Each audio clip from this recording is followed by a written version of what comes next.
Asal-usul Daulah Utsmani dan peran Sulaiman Syah I. Suku Kai dan perantauan.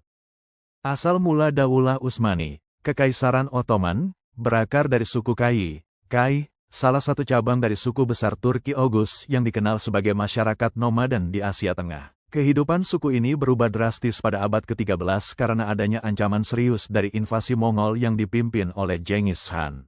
Untuk menyelamatkan diri dan mencari wilayah yang lebih aman, pemimpin suku Kai saat itu, Sulaiman Syah I, tokoh penting yang dianggap sebagai kakek buyut atau kakek dari Utsman I, memimpin sekitar 1.000 pengikutnya dalam suatu eksodus besar.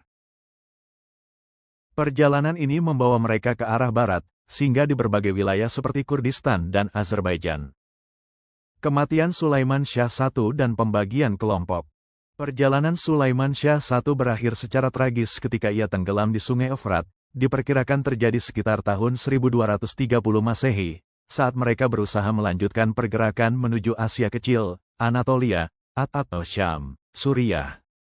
Kematian pemimpin ini menimbulkan perpecahan di kalangan pengikut suku Kai. Akibatnya, kelompok pengikutnya terbagi menjadi dua. Kelompok yang lebih besar memilih untuk kembali ke daerah asal mereka di Asia Tengah, sementara kelompok yang lebih kecil, yang terdiri dari sekitar 400 keluarga, bertekad untuk melanjutkan perjalanan ke Anatolia. Kelompok yang bertahan dan melanjutkan perjalanan inilah yang kemudian dipimpin oleh putra Sulaiman Syah, yaitu Ertugrul. Ertugrul dan awal mula di Anatolia. Di bawah kepemimpinan Ertugrul, kelompok suku Kai tiba di Asia Kecil dan segera menunjukkan keberanian serta kesetiaan mereka.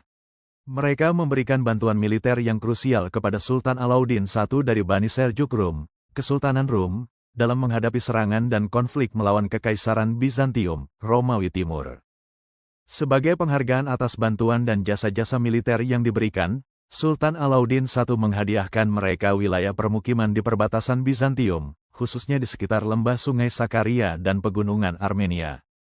Ertugrul kemudian diangkat sebagai bey, pemimpin lokal, atas wilayah tersebut. Di tempat inilah cikal bakal pemerintahan Utsmani terbentuk dan disinilah putra Ertugrul, Utsman bin Ertugrul, dilahirkan. Setelah Ertugrul wafat pada tahun 1288 Masehi, Utsman menggantikan kedudukannya. Pada tahun 1299 Masehi, ia secara resmi memproklamasikan kemerdekaan dari Kesultanan Rum yang mulai melemah, yang kemudian menandai pendirian resmi Daulah Utsmani, yang namanya diambil dari nama Utsman sendiri.